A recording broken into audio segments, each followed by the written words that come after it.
Cricket کی دنیا کے سب سے عظیم پاکستانی امپائر علیم ڈار نے بھارتی بولر کے ساتھ ایسا کام کر دیا کہ ساری بھارت کی عزت خاک میں ملا دی اور پاکستانیوں کا سر فخر سے بلند کر دیا۔ یقیناً علیم ڈار نے آج پھر سے ثابت کر دیا کہ وہ دنیا کے ٹاپ کلاس امپائر ہے اور ایسے چھوٹے موٹے ریلو کٹے بولرز علیم ڈار کی شان میں کمی نہیں لا سکتے۔ آج کی اس ویڈیو میں ہم آپ کو بتائیں گے کہ علیم ڈار نے انڈین بولر کے ساتھ ایسا کیا کام کر دیا کہ ساری انڈین کی غرور خاک میں ملا دی۔ مگر اپنی ویڈیو کی باقاعدہ آغاز سے پہلے آپ سے صرف ایک گزارش کروں گا، اگر آپ چینل پر نئے ہیں تو چینل کو سبسکرائب کریں اور ساتھ ہی بیل آئیکن پر کلک کریں تاکہ آپ کو ہر آنے والی نئی ویڈیو کی نوٹیفکیشن وقت پر مل سکے۔ دوستو، آج افغانستان بمقابلہ انڈیا کا میچ جاری۔ افغانستان نے انڈیا کی غرور میں مبتلا بیٹنگ لائن اپ کو ایسا چکناچور کیا کہ وہ ہمیشہ یاد رکھیں گے۔ انڈیا نے افغانستان کو جیت کے لیے 225 رنز کا ہدف دیا۔ جواب میں جب افغانستان کرکٹ ٹیم کی بیٹنگ جاری تھی تو انڈین بولر نے افغانی بیٹسمین کو LBW کیا۔ پھر بولر نے علیم ڈار سے اپیل کی کہ آؤٹ دے دے، لیکن علیم ڈار نے صاف انکار کر دیا کہ یہ آؤٹ نہیں ہے۔ یقیناً ایک لمحہ ہمیں بھی ایسا لگا کہ یہ آؤٹ ہے، لیکن علیم ڈار نے یہ ثابت کر دیا کہ وہ دنیا کے ٹاپ کلاس امپائر ہے اور اس کے امپائری میں کوئی اور اس کا درجہ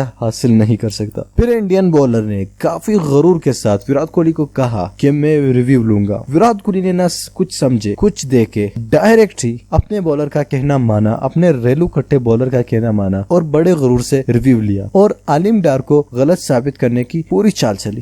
لیکن جب دیکھا گیا تھرڈ امپائر نے تو وہ بالکل ہی ناٹ آؤٹ تھے، تو اس پر انڈین بولر نے سر جھکایا اور چلا گیا اپنی بولنگ کی جانب۔ تو یقیناً آج پاکستانیوں نے پھر ثابت کر دیا کہ ہم ایسے عظیم لوگ رکھتے ہیں جو پاکستانیوں کا سر ہمیشہ بلند رکھتے ہیں۔ دوستو، آپ کو اس بارے میں کیا رائے ہے؟ آپ ہمیں کمنٹ کر کے نیچے بتائیے۔ مزید ایسی ویڈیوز کے لیے ہمارے اس چینل کو سبسکرائب کریں اور ساتھ ہی اس بیل آئیکن پر کلک کریں تاکہ آپ کو ہر آنے والی نئی ویڈیو کی اپڈیٹس وقت پر مل سکے۔